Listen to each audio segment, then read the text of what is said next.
Bom dia a todos, que Jesus possa envolver os nossos corações em muita luz, muita paz e também muito entendimento. Hoje nós vamos ter palestrantes da casa, nosso querido companheiro André Marquezini, com a palestra Perseverança.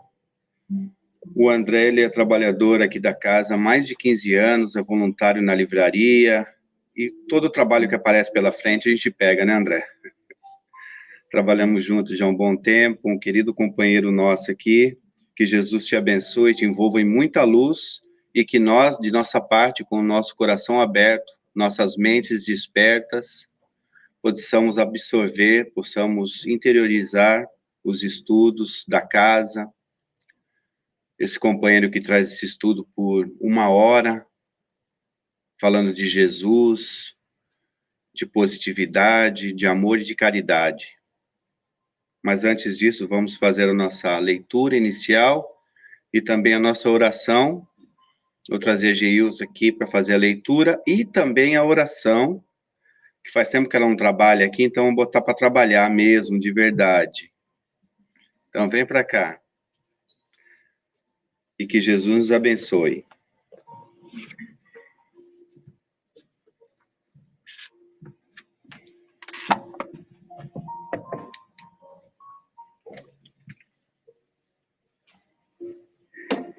Bom dia a todos. Bom dia. É uma alegria muito grande retornar a essa casa que me acolheu por tantos anos e que agora estou em terras distantes.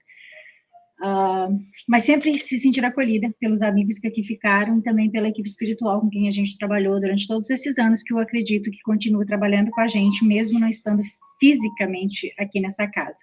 Então, é uma grande alegria no meu coração retornar aqui, rever amigos e poder participar, trabalhar um pouquinho novamente aqui nessa casa, de tanto amor e de tanta luz. E a leitura que eu abri é do livro Pão Nosso, Chico Xavier, pelo Espírito Emmanuel, e diz assim: razão dos apelos. Pelo que, sendo chamado, vim sem contradizer. Pergunto, pois, por que razão mandaste me chamar? Pedro, Atos, no capítulo 10, versículo 29. A pergunta de Pedro ao centurião Cornélio é um traço de grande significação nos Atos dos Apóstolos. O funcionário romano era conhecido por suas funções de homem caridoso e reto.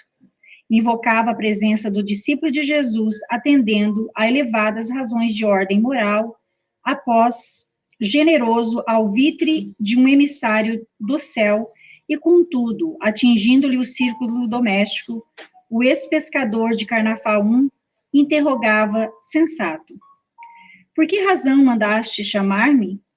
Simão precisava conhecer as finalidades de semelhante exigência, tanto quanto ao servidor vigilante necessita saber aonde pisa e com que fim é convocado aos campos alheios. Esse quadro expressivo sugere muitas considerações aos nossos aprendizes do Evangelho. Muita gente, por ouvir referências a esse ou aquele espírito elevado, costuma invocar-lhe a presença nas reuniões doutrinárias. A resolução, porém, é intempestiva e desarrojada. Por que reclamar a companhia que não recebemos? Não se pode afirmar que o impulso se filie à leviandade. Entretanto, precisamos encarecer a importância das finalidades em jogo. Imaginai-vos chamando Simão Pedro a determinada círculo de oração e figuremos a aquisicência do venerável apóstolo ao apelo. Naturalmente, sereis obrigados a expor ao grande emissário celestial os motivos da requisição. E pautando no bom senso as nossas atitudes mentais, indaguemos de nós mesmo se possuímos bastante elevação para ver, ouvir e compreender-lhe o Espírito glorioso. Quem de nós responderá afirmativamente? Teremos, assim, suficiente audácia de invocar o sublime Cefas, não somente para ouvi-lo falar? Que assim seja. Então, com o nosso coração repleto de gratidão, Senhor, por mais uma vez estarmos aqui reunidos em Teu santo nome, com a certeza absoluta da vossa presença, porque vós mesmo nos dissestes que aonde tivesse 2 ou mais reunidos em Teu nome, ali vós estarias. Nós agradecemos, Senhor, a vossa santa presença na nossa vida, que nos dá suporte, que nos mostra o caminho a seguir. Nós te agradecemos, Senhor, nessa semana que foi a semana de ação de graças, por todas as bênçãos que nós temos recebido, que jorra em nossa vida todos os dias, Senhor. Te agradecemos pelo nosso trabalho, pela saúde do corpo físico, pela consciência de estar aqui, hoje reunido, para aprender um pouquinho mais dos vossos ensinamentos. E te rogamos também que a vossa santa e amada presença, que a vossa misericórdia e luz seja sentida, Senhor, em cada coração dos vossos filhos desse planeta, encarnados e desencarnados, que eles possam sentir, como nós, a sua mão que nos segura, que nos orienta e que nos protege. Que eles possam sentir, Senhor, a vossa misericórdia que abunda em todo o canto da terra e permaneça conosco, agora e sempre, porque nós queremos estar sempre na vossa santa companhia. Que assim seja, graças a Deus.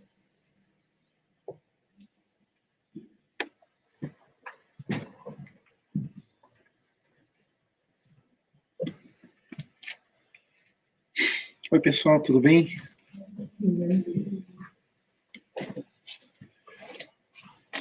Então, vamos começar. Hoje o assunto foi sugerido pela Lucy.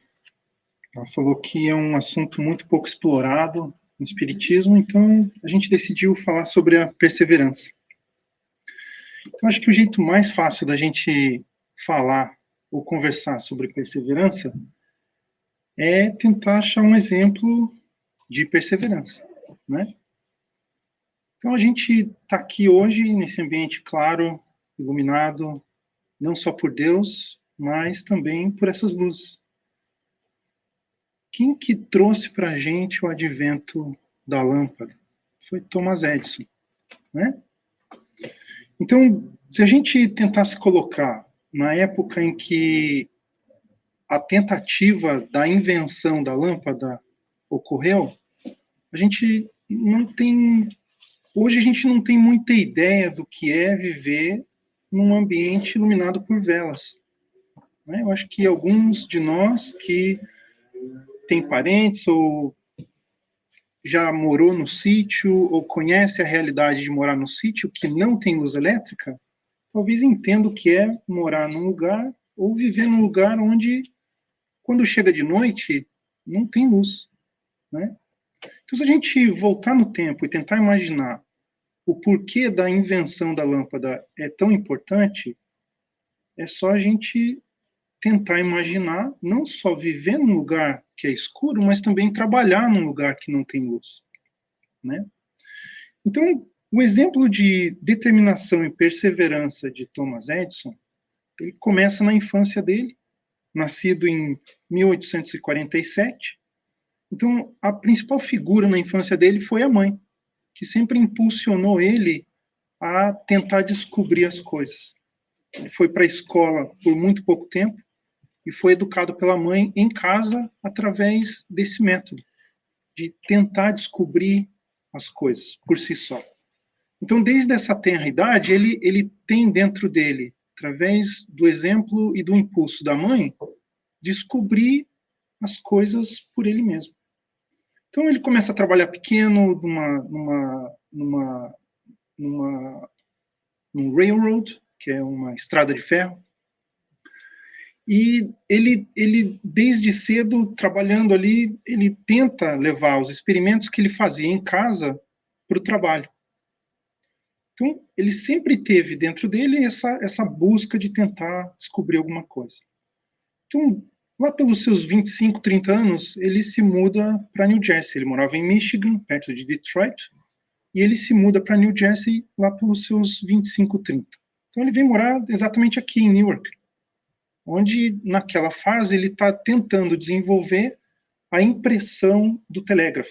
Então, o telégrafo ele era utilizado pelas estradas de ferro para se comunicar, pelas pequenas cidades para se comunicar, mas a pessoa que era o telégrafo tinha que escrever a mensagem.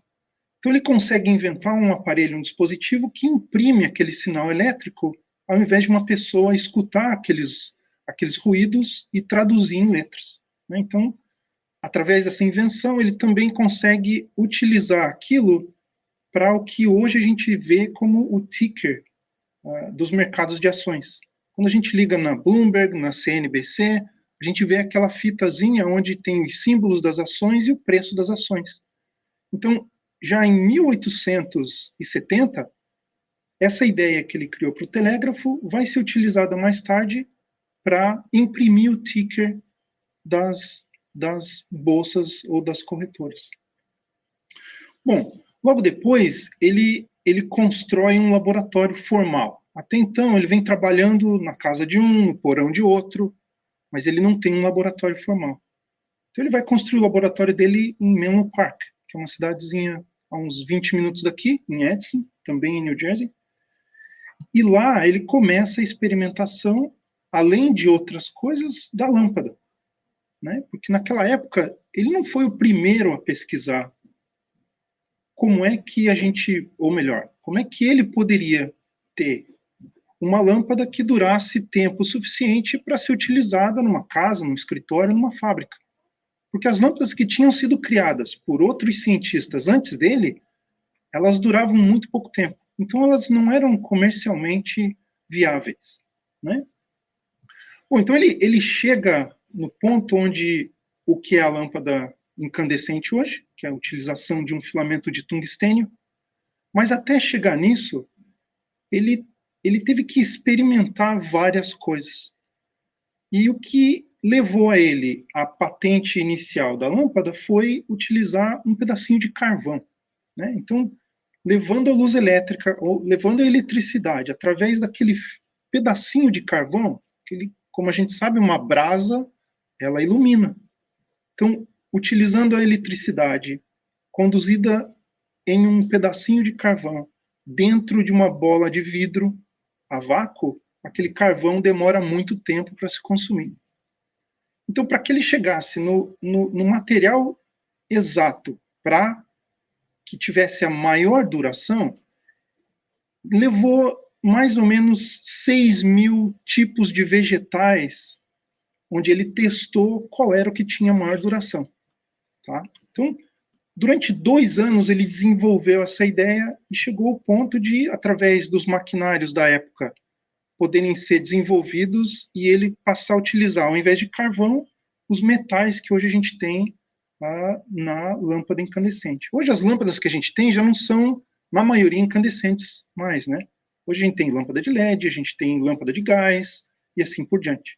Então, a ideia da lâmpada incandescente, hoje, ela já está desaparecendo.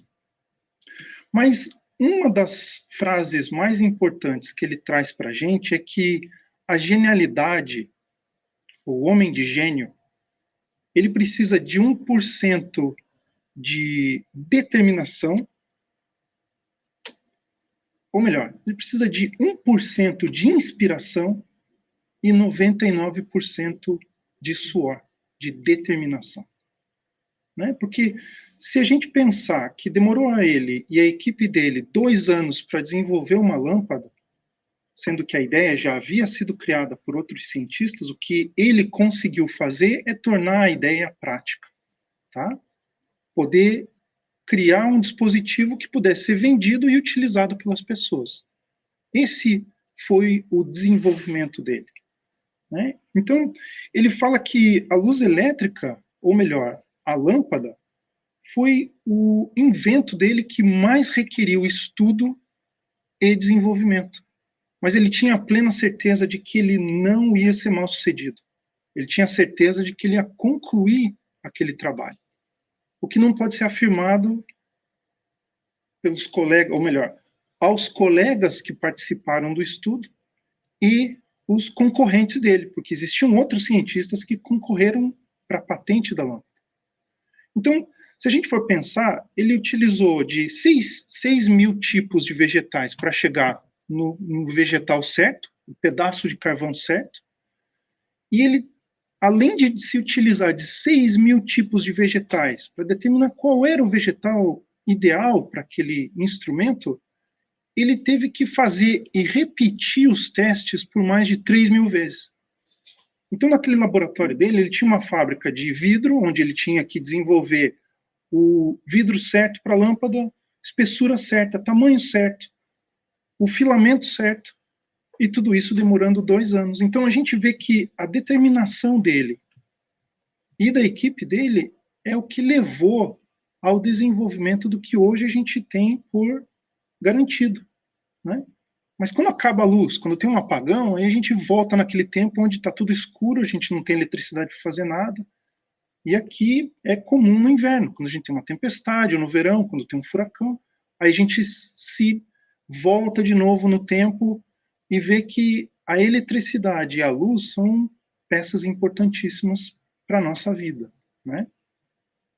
Bom, então depois desse exemplo, se a gente for seguir na apresentação, a gente coloca a definição de perseverança.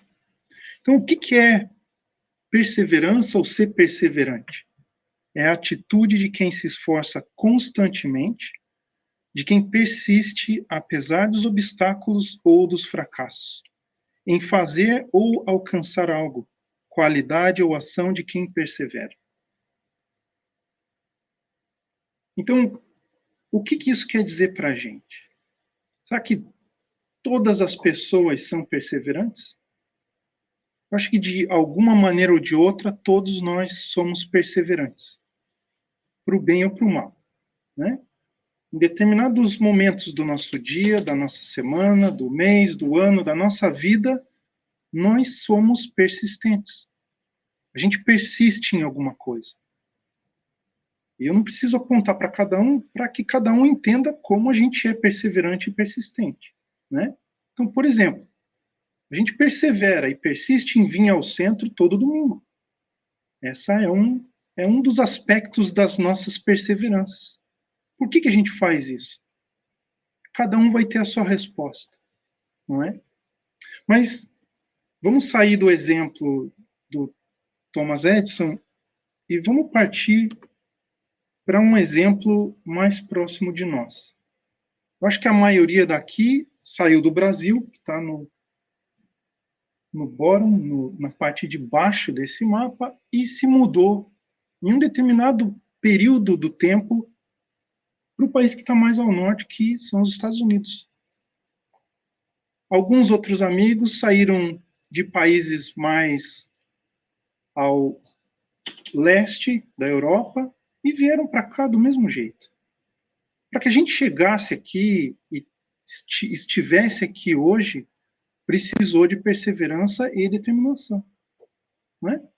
Quem aqui não lembra do primeiro inverno aqui, saindo de um país tropical? Quem não lembra da primeira dificuldade que teve em relação à língua, em relação à comida? em relação à distância, à família. E mesmo assim a gente continua aqui, perseverando, insistindo. Por quê? Cada um, de novo, tem a sua resposta.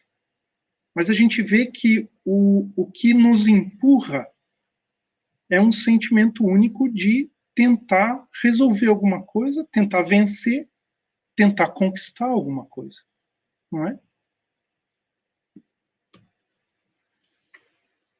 Bom, então vamos sair um pouco da questão da perseverança e vamos trazer uma pergunta do Livro dos Espíritos. Qual o tipo mais perfeito que Deus tem oferecido ao homem para lhe servir de guia e modelo? Quem sabe a resposta? Essa é uma resposta fácil. Jesus. Então por que eu trouxe essa pergunta aqui? Vamos mudar de slide de novo e vamos colocar essa cena de Israel. Jesus se encontrou com um outro personagem da cristandade numa estrada que saía de Jerusalém e ia para Damasco. E esse personagem é Paulo. Então, Paulo é um outro exemplo que eu trago aqui para a gente conversar sobre perseverança. Paulo não nasceu Paulo. Paulo nasceu Saulo. Um israelita, muito bem educado em escolas romanas e muito proeminente naquela cidade de Jerusalém. Mas Paulo também não seria Paulo sem um outro personagem, uma história que a gente conhece bem. E esse personagem é... Vamos lá, gente, me ajudem. Hã? Saulo. Isso mesmo. Que tinha nascido como Gesiel. Bom, então essa historinha, ela se remonta no tempo, logo depois do desencarne de Jesus, onde a gente vê esses dois personagens, mais a irmã de Gesiel, que era Abigail, num romance que é trazido para a gente por Chico Xavier, né? Então ele escreve esse romance que é psicografado por ele, mas trazido por Emmanuel. E nessa história, como é que ela começa? Ela começa naquele impasse que existe na família de Gesiel e Abigail, onde eles perdem a propriedade que eles têm por causa daquela opressão romana, eles são separados, eles perdem o pai. Gesiel é jogado nas galés e Abigail, ela migra para Jerusalém. Então, em uma questão de dias, eles saem da segurança de um lar, vivendo com o pai já idoso, para viver sem pai e os irmãos separados. Então, Gesiel, que se torna Estevão, ele começa a trabalhar como escravo em um navio romano. Mas desde cedo, ele se mostra, ele demonstra um alto grau de... Como é que eu falo em português? De entendimento das letras ou dos conhecimentos dos ensinamentos de Moisés. Então ele acredita piamente naqueles ensinamentos. Tá? E mesmo como escravo naquele navio que ele trabalha, ele entende que aquela situação de escravo não pode modificar ele ou o comportamento dele. Então ele passa a transmitir alegria, transmitir segurança, transmitir bons sentimentos e uma boa energia em todo aquele navio. Então, os romanos que dirigem, que comandam aquele navio, eles identificam nele como uma pessoa exatamente daquele modo. Ele é um escravo, mas mesmo sendo um escravo, ele não se comporta como os outros escravos. E o que leva ele a se comportar assim é a crença e a fé dele e o conhecimento dos ensinamentos de Moisés. Bom, num determinado ponto, um dos passageiros do navio, um político romano, adoece. Ele trata do romano e ele pega a doença, ele contrai a doença que aquele romano tinha. Então, por causa daquilo, para não transmitir a doença para os outros escravos do navio, ele é abandonado numa praia. Então a história leva ele, através de vários percalços, à Casa do Caminho, que nada mais era do que uma igreja fundada por Pedro e os outros apóstolos para cuidar das pessoas indulgentes, às beiras de Jerusalém. Então ali, ele já tendo dentro de si o conhecimento da lei mosaica, ele aprende o outro pedacinho que faltava, que eram os ensinamentos de Jesus. Ele entende, através das palavras de Pedro, que o Messias tinha vindo e que ele não tinha presenciado aquilo. Mas através das palavras escritas por Mateus e das palavras faladas por Pedro, ele acredita piamente naquilo e passa a estudar e transmitir aquela palavra de Jesus e do conhecimento de Jesus dentro daquela pequena igreja. Bom, e aí a história vai e mostra que a persistência dele em ser bom, a perseverança dele em ser bom, leva ele a dificuldades, porque naquela época os ensinamentos de Jesus eles iam contra os ensinamentos de Moisés. E os judeus da época, para garantir o status quo, a posição deles, combatiam os cristãos. Bom, então ele é morto em condições que a gente não precisa trazer aqui, mas quem causa a morte dele é Saulo. Então Saulo entra na história como o algoz de Estevão. E, ao mesmo tempo, namorado de Abigail, que era irmã de Estevão. Então é uma trama muito envolvente, muito legal, um romance muito bom, para quem não leu, vale a pena ler. Mas depois que Estevão morre, Saulo, que entra na história, que é namorado de Abigail, que tinha sido trazida por pais adotivos a Jerusalém, Abigail morre. Mas antes de morrer, Abigail fala a Saulo, ainda Saulo, que mesmo presenciando a morte do irmão por apedrejamento e comandada por ele, Saulo, ela acredita que o seu irmão, por estar sempre pregando a palavra certa, a palavra de Deus, primeiro através da lei mosaica e depois através das palavras de Jesus, está num lugar melhor. E ela confia, ela fala a Saulo que ela também acredita naquelas palavras, naqueles ensinamentos de Jesus. Então Saulo tem ali uma segunda indicação de que existe um problema para ele. Porque Saulo, também educado na lei mosaica, ele persevera na rigidez da palavra mosaica. O que Jesus trouxe àqueles judeus e traz a nós é que a gente não precisa ser tão rígido em relação a essas leis. A rigidez tem que ser em amar o próximo, mas não da maneira pregada por Moisés. Né? Então, aquele conflito que acontece dentro de Saulo em perder a namorada porque ele tinha matado o irmão dela, leva ele a perseguir ainda mais os que seguem a palavra de Jesus. Então, de novo, a gente vê a perseverança de Saulo nos conhecimentos dele e na crença dele. Então, mais ou menos depois de um ano, Saulo sai de Jerusalém numa viagem para Damasco, de novo para perseguir aquele que, em teoria, tinha apresentado a palavra de Jesus a Abigail, a namorada dele. E segundo ele, no pensamento dele, foi o que causou a morte da namorada. Bom, no meio do caminho, ou melhor, já quase chegando em Damasco, ele tem uma visão.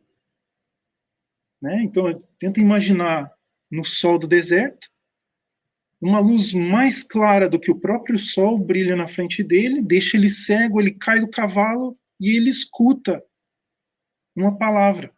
Saulo, por que você me persegue? Então, naquela hora, ele entende que quem está falando com ele é Jesus. Bom, Se a gente ler o livro e tentar entender o livro, a gente vê a perseverança de Jesus em relação a Saulo. Porque ele manda sinais que não são claros, mas são sinais para que ele consiga aceitar a palavra dele, Jesus, de uma maneira mais amena, não através da dor e não tão drástica.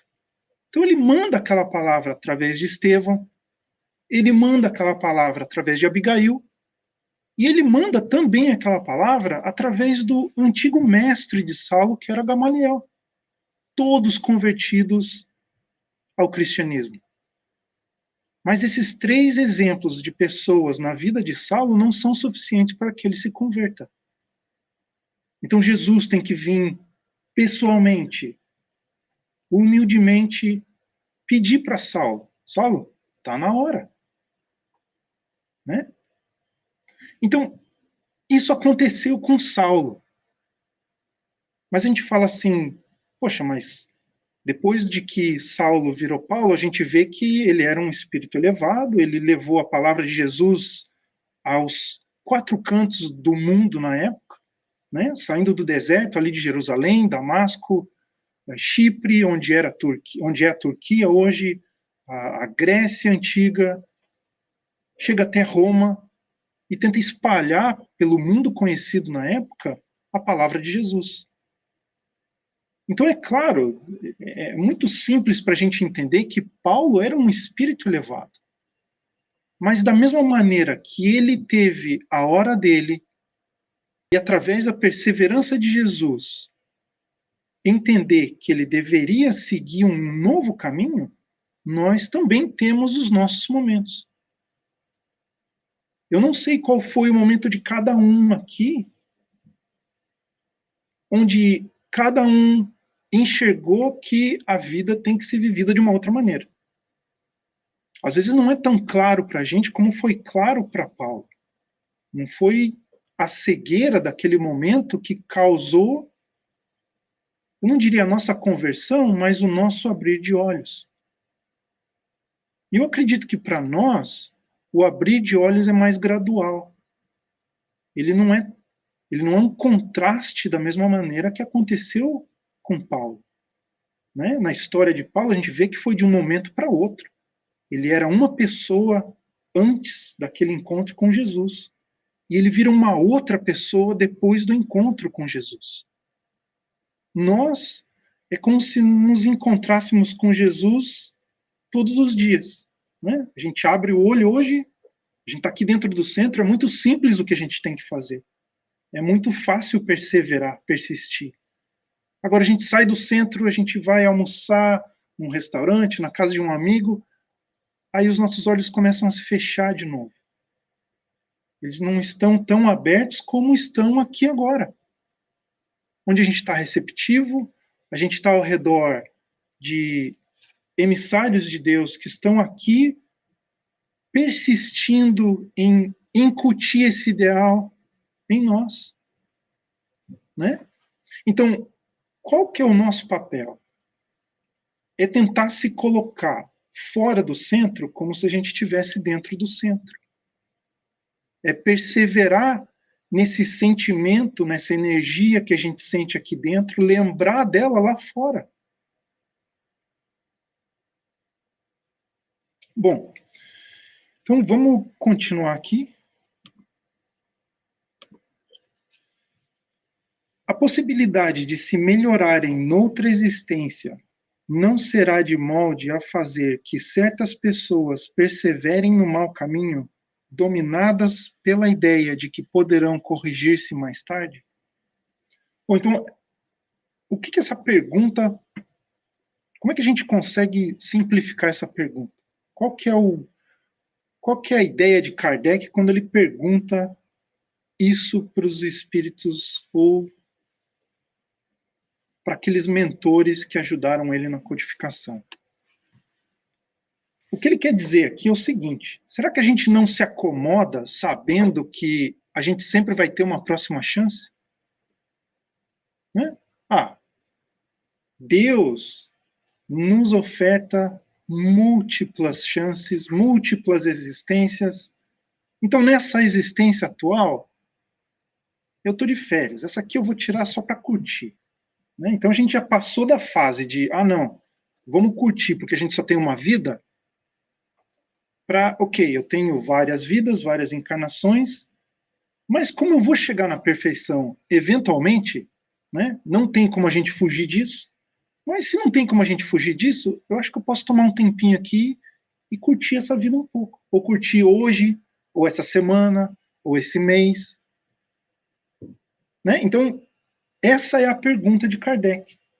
Será que quando a gente sabe que a gente tem múltiplas chances, não leva a gente a sentar ali e falar assim, não, hoje eu não vou fazer nada, eu vou acordar tarde, não vou trabalhar, eu vou ligar lá e falar que eu tô doente e eu vou curtir o dia hoje, vou para a praia. Né? Vamos fingir que a gente está no verão, não está num dia de inverno de flores. Né?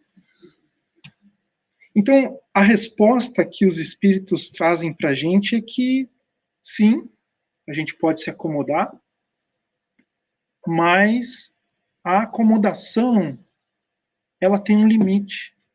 Nós mesmos nos cansamos da acomodação.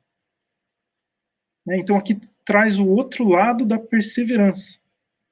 É a gente perseverar em não seguir o caminho que a gente deve seguir. Então, há muito tempo atrás eu fiz uma palestra, fiz um estudo onde o ponto central era uma linha, e essa linha é Deus.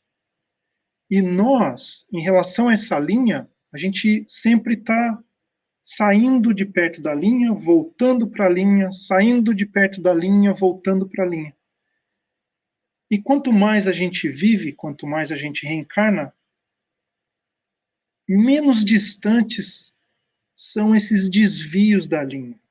Então, no começo da nossa vida eterna, a gente se distancia bastante de Deus, chega num ponto onde a gente sente saudade, a gente volta para Deus, e quanto mais a gente vive, menos a gente se distancia de Deus. Né? Então, esses momentos onde a gente se distancia de Deus, a gente está perseverando em não seguir as leis dele. E no momento em que a gente volta e está próximo daquela linha, próximo de Deus, é muito mais fácil para a gente perseverar no bem, na execução das leis de Deus. Né? Então, de novo, voltando à resposta dos espíritos, eles falam exatamente isso, que no atual estágio de evolução nosso, existem períodos de acomodação, onde a gente se distancia e a gente deixa de executar o que a gente tem que executar. Um ponto principal nesse distanciamento é a influência da matéria sobre nós espíritos ainda não evoluídos. Né? A gente ainda tem que viver, a gente tem que comer, a gente tem que beber, a gente tem que respirar, a gente tem que sentir. Né? Esses sentidos materiais que nós temos quando encarnados nos fazem influenciados pela matéria. E além das sensações que são geradas pela matéria, existem os nossos sentimentos. Como espíritos, nós ainda temos os nossos defeitos, temos qualidades, mas ainda temos defeitos.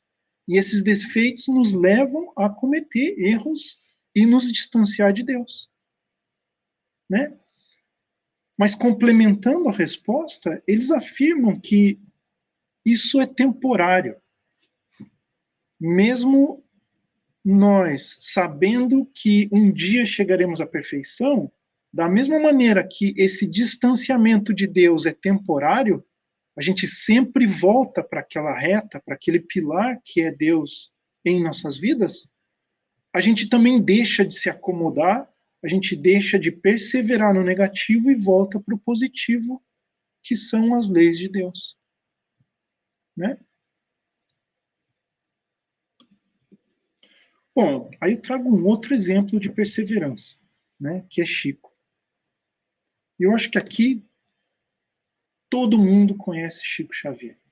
Né? Foi aquele mineirinho que nasceu em 1910 e aos 4 anos de idade ele tem iniciada a mediunidade. Né? Então, quem aqui lembra do que fez quando tinha 4 anos de idade? Eu não consigo lembrar. Acho que a minha memória mais longínqua é lá pelos 7. Então, vamos tentar imaginar uma criança de 4 anos de idade. Eu acho que a gente tem alguns exemplos aqui, alguns filhos que provavelmente falavam coisas pra gente. Ah, não, meu amiguinho, minha amiguinha, aquilo, lembrei do vôlei. São traços de mediunidade. Mas no caso do Chico, não eram traços.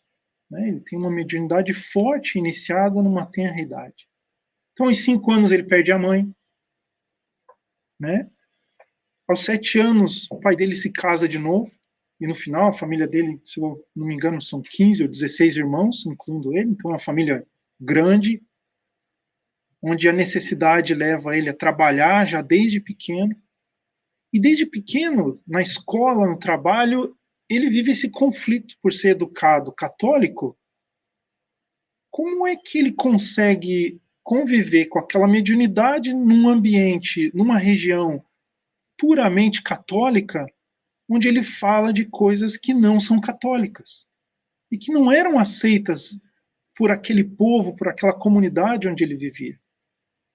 Então, existem exemplos na escola onde ele era criticado pelos colegas, mas, ao mesmo tempo, existia uma admiração pelas crianças, pelos professores, pelo que ele trazia.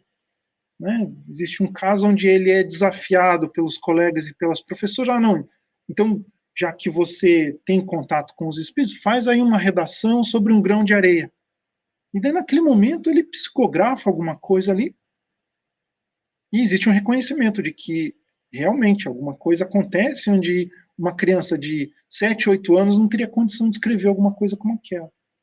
Né? Existe também o caso de uma redação que ele fez para comemorar os 100 anos da independência do Brasil, que recebe um prêmio estadual na época. Mas ele vive durante a vida inteira dele esse dual onde ele é apreciado pelas pessoas, mas ele é criticado por outras. Onde as pessoas duvidam do que ele traz para a gente é real. Né?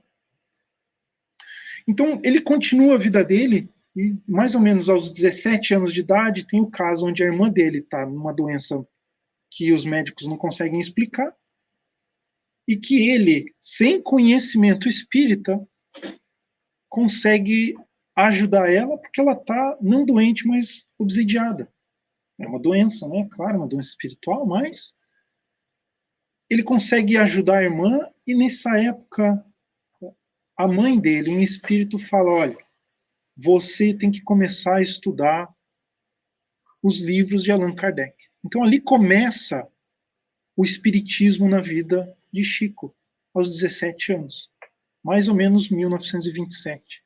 Então ali ele funda o primeiro centro, num barracão que era possuído pelo irmão dele, um barracão de madeira, e ali ele fica muito tempo desenvolvendo o início do espiritismo ali naquela região onde ele morava. Né? Bom, quando ele tinha 21 anos, ele escreve o primeiro livro dele, Parnaso de Além-Túmulo, né, que é uma coletânea de romances de escritores brasileiros e portugueses já desencarnados. Então ali é a primeira vez que ele sai daquele mundinho dele. Aquele livro é publicado pela FEB, e por ser publicado pela FEB, muitas pessoas no Brasil têm acesso àquela literatura. Então o livro é criticado para o bem e para o mal, e ali começa a história do Chico do jeito que a gente conhece. Né? Recebedor de mais ou menos 500 livros, e se a gente fizer uma conta simples, 500 divididos por 60 anos que ele passou psicografando, a gente tem quase 10 livros por ano. É quase um livro por mês. Então vamos imaginar, quem de nós teria capacidade de dedicar tempo trabalhando, porque ele trabalhava até poder se aposentar, e escrever um livro por mês. Né? Então, é claro que foram psicografias, mas a dedicação do tempo, a dedicação da vida dele nos mostra essa perseverança que ele teve desde pequeno, mesmo encontrando dificuldades físicas, né, no corpo dele, a catarata que ele teve em idade ainda tenra, o problema do coração que ele teve, o problema que ele tinha na coluna, todos os impedimentos que a gente usa às vezes para não fazer as coisas, ele falava que eles eram necessários, porque se a vida dele fosse fácil, ele provavelmente não faria o que fez. Ele afirmava que os desafios que ele teve foram o que levou a ele a alcançar o que ele alcançou. Nunca retendo nada para ele, sempre doando tudo que recebeu, vivendo uma vida super simples, super humilde. E mais ainda, da mesma maneira que Jesus, exemplificando tudo aquilo que ele trouxe através das suas mãos. Né? Não eram só as palavras de Chico que cativavam as pessoas, e que ainda cativam, mas sim a atitude dele em relação a todos os outros, a todo mundo com quem ele teve contato.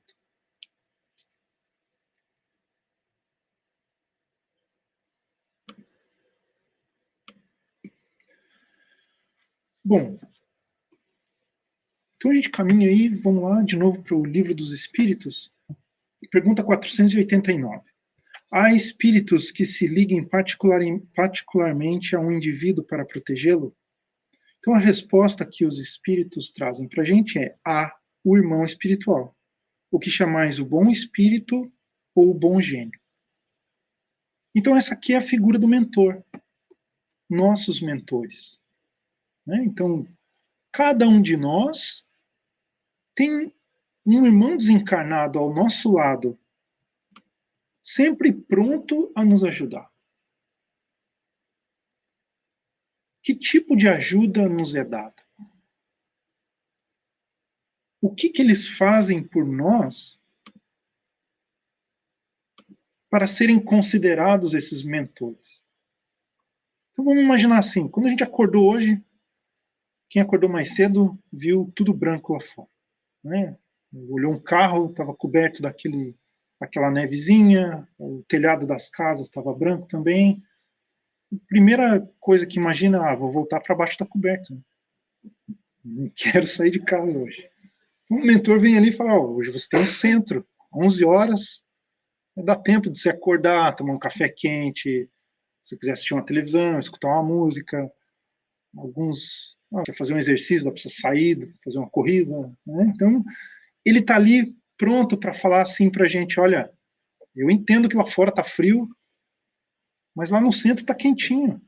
Né? O ar quente vai estar ligado, eu sei que você vai entrar no carro, o carro vai estar frio, você vai ficar um pouco com frio, mas chegando lá, você vai sentir um calor que é diferente. Então daí a gente já dá uma animada. Né? Então ele está sempre do nosso lado para isso. Para nos animar nas horas onde a gente está meio desanimado. Para nos trazer a certeza na hora que a gente duvida um pouco. Trazer uma garantia de que vai dar certo. Vai demorar, a gente pode sofrer um pouco, mas a gente vai conseguir o que a gente precisa, não o que a gente quer. Porque às vezes o que a gente quer não é o que a gente precisa, na maioria das vezes.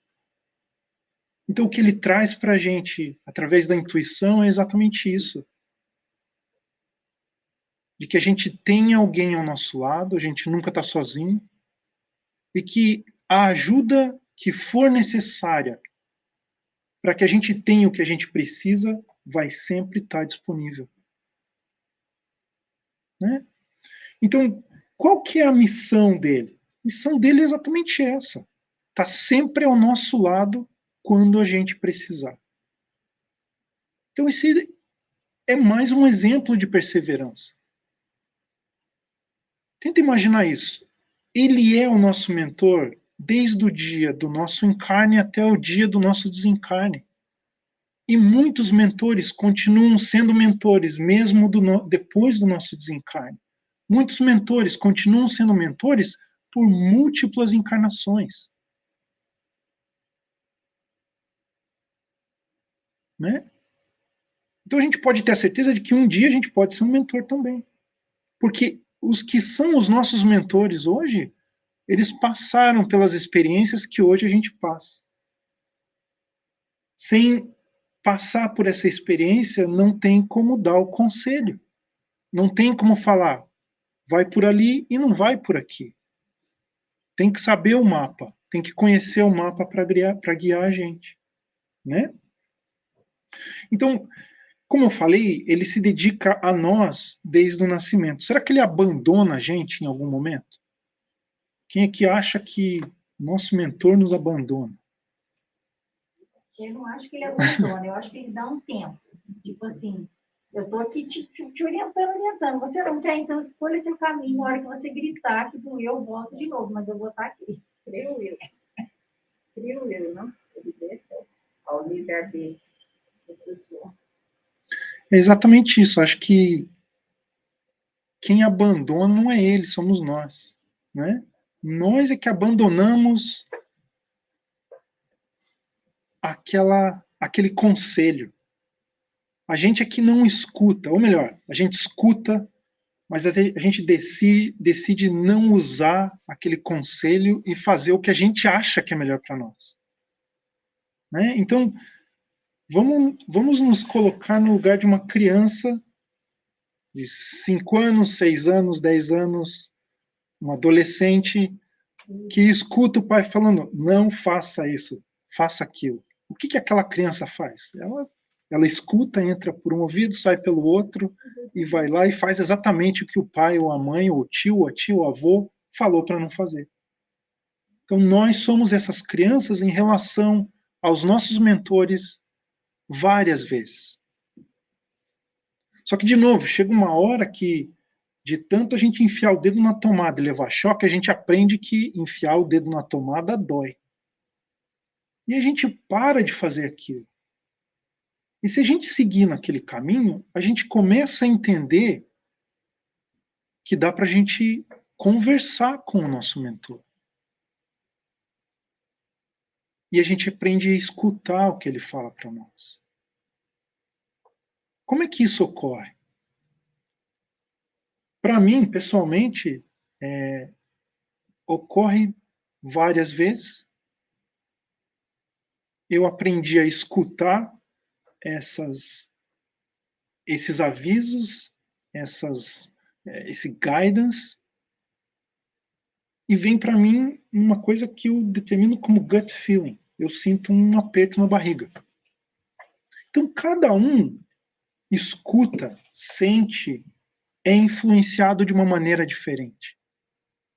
Então, o que a gente tem que prestar atenção é o seguinte: quando a gente começa a entender como essas respostas vêm, esses conselhos vêm,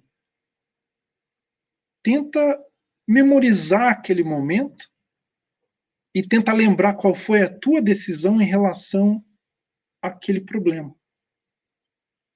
Então, muitas das vezes eu lembro que eu senti aquilo e que eu fiz exatamente o contrário do que o pensamento no momento me falava para fazer. E aí eu sofri pelas consequências daquele ato. Então, hoje, o que eu tento fazer é tentar entender que eu estou sentindo aquilo e que eu tenho que fazer o que eu estou pensando e não o que eu quero. E isso é com todo mundo.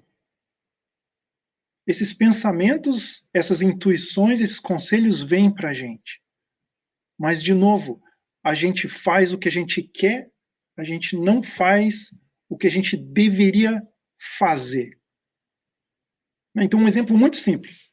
Né? Vou dar um exemplo bem simples. Tem dia que eu saio de casa e quando você sai de casa, estou indo para algum lugar, o pensamento vem, não, o melhor caminho é aquele. Não, mas se eu for pela outra estrada, tem um lugar legal lá para ver, tem uma cachoeira, e é sempre assim. Você chega pelo outro lugar, tem um acidente, tem um trânsito, e daí você lembra, pô, mas quando eu saí de casa, eu estava pensando em ir por aquele outro lugar, por que eu não fui por lá? Então esse é um exemplo muito simples, que a gente tem que traduzir para decisões mais importantes da nossa vida, né? Então, de novo, gente, o mentor persevera em relação a nós. Ele persiste, ele insiste na gente. O que a gente tem que fazer é tentar escutar e persistir da mesma maneira. Tentar vencer as sensações, identificar quais são os nossos erros de personalidade e tentar corrigir através desses conselhos.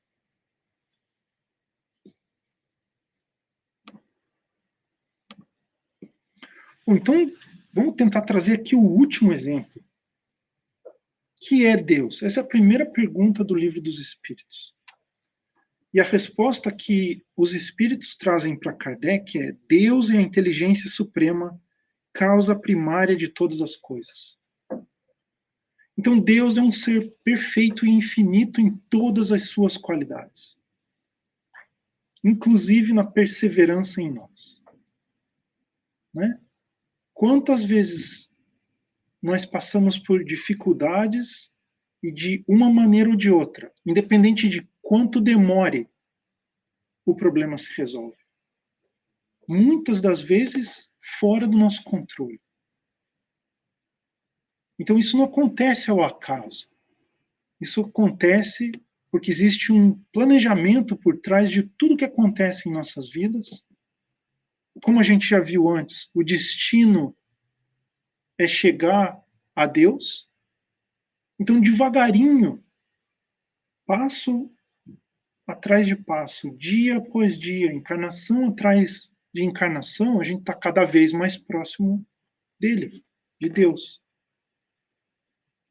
Então, a perseverança de Deus em nós, a gente consegue enxergar de que maneira? Primeiro, da criação de um universo que é perfeito. Né? Ele está em equilíbrio. Só que a gente é muito pequeno ainda e não tem como entender como esse equilíbrio existe. A gente tem os nossos olhos somente para esse planeta. Então, através das nossas má ações, do nosso egoísmo, das nossas dificuldades, a gente gera o desequilíbrio. Tanto nas nossas vidas pessoais, como na vida dos outros. Mas o equilíbrio volta. Né? Como eu falei antes, a gente sai de perto de Deus e volta para próximo de Deus. Então, como humanidade, a gente também tem que enxergar a mesma coisa. Como humanidade, a gente sai de perto de Deus, sai de perto das leis universais que regem o universo e volta para essas leis. Então, se a gente for imaginar, nós somos seres imperfeitos, a gente está numa trajetória de perfeição, Deus traz para a gente o equilíbrio, o mapa para essa perfeição, e o que a gente tem que fazer é seguir esse mapa. Simplesmente isso. A gente tem que perseverar nessa caminhada. A gente não pode desistir por causa das dificuldades. É claro que é muito fácil falar, não, a gente não pode desistir. Cada um tem a sua dificuldade e a magnitude da dificuldade de cada um é diferente da do outro. O meu problema é sempre maior do que o problema de vocês, porque sou eu que estou vivendo ele. E vice-versa. O problema de vocês sempre vai ser maior do que o meu.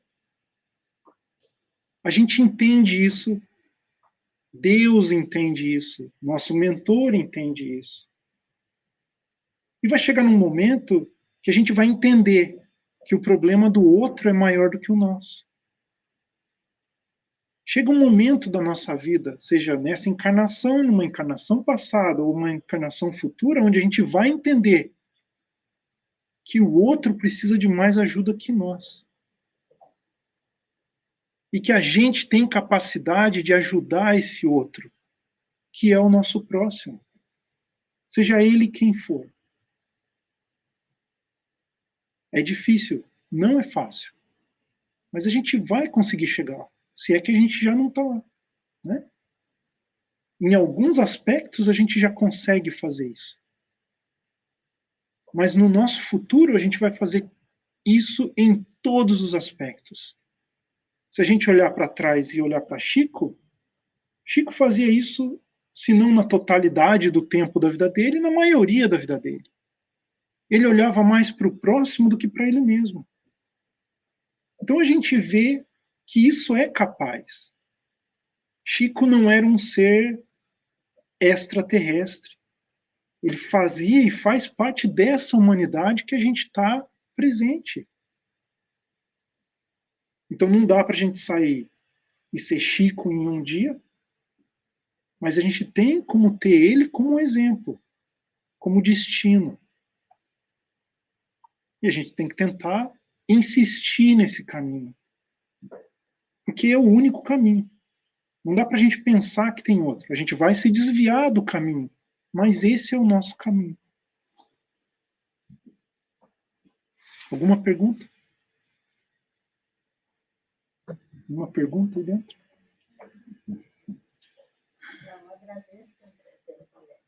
Muito obrigado, gente, pela oportunidade. Tá bom?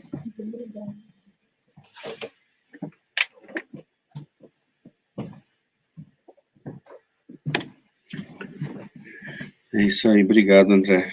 Muito esclarecedor o que é perseverar. Eu fico ali pensando quando ele falou da gente pensar que os outros têm o problema sempre maior que nós, né? Porque a primeira coisa que a pessoa fala quando tem um problema, nós resolvemos com a facilidade assim. Faz isso, isso, isso e pronto, acabou, tirou a dor.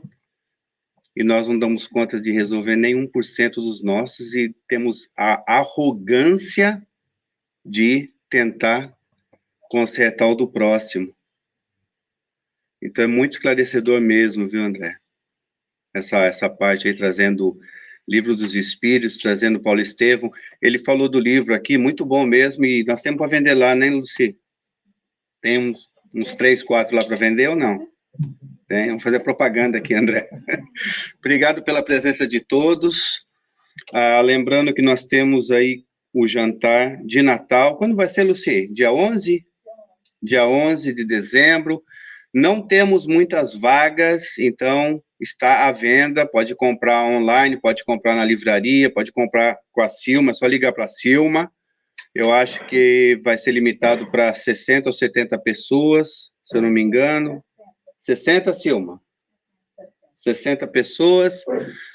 Então, vamos ver aí, vamos correr um pouquinho aí, quem quiser a vaga garantida já. Ok? Nós temos o almoço hoje.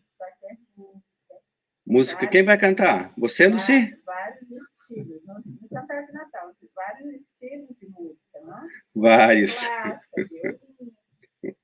Vai ser muito bom, é sempre muito gostoso.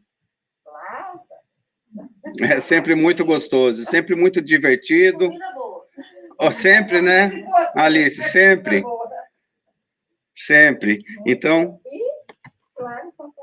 Papai Noel tem que estar presente, hein? Então, agora nós vamos para a nossa segunda parte, que é o passe. Lembrando que nós temos almoço hoje, que sempre está muito bom, nunca engorda, sempre iluminado. Agradecendo sempre a presença de todos. Eu vou trazer aqui a nossa querida Luci, que está aqui pertinho de mim, vem aqui fazer nossa oração final. E que Jesus nos abençoe, que tenhamos uma ótima semana, iluminada, sempre caminhando com o mestre e com nossos mentores aí, ó. Olha o que o André falou, ele está ali, ó, só incentivando. Vamos aproveitar e entrar em conexão com eles. Luci, por favor.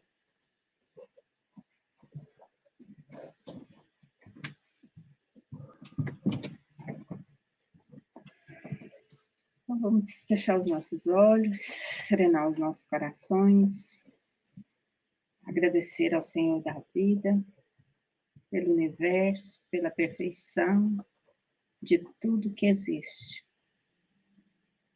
Vamos agradecer ao Mestre Jesus por tantos ensinamentos, por seu amor inigualável, cada criatura deste planeta. Vamos agradecer ao nosso querido anjo guardião, esse amigo incansável, como o nosso amigo colocou, que tem sempre a perseverança de acreditar, de tentar sempre em nós as nossas qualidades, para que possamos aprender, melhorar e ser feliz. Obrigado, querido amigo. Obrigado aos mentores queridos deste lar. Obrigado a todos, encarnados, desencarnados, que participam deste banquete de luz, para que possamos sair daqui renovados, com novas energias, com coragem, com força e com perseverança de continuar no caminho do bem. Muito obrigado, Senhor, pela sua força, sempre, sempre. Que assim seja.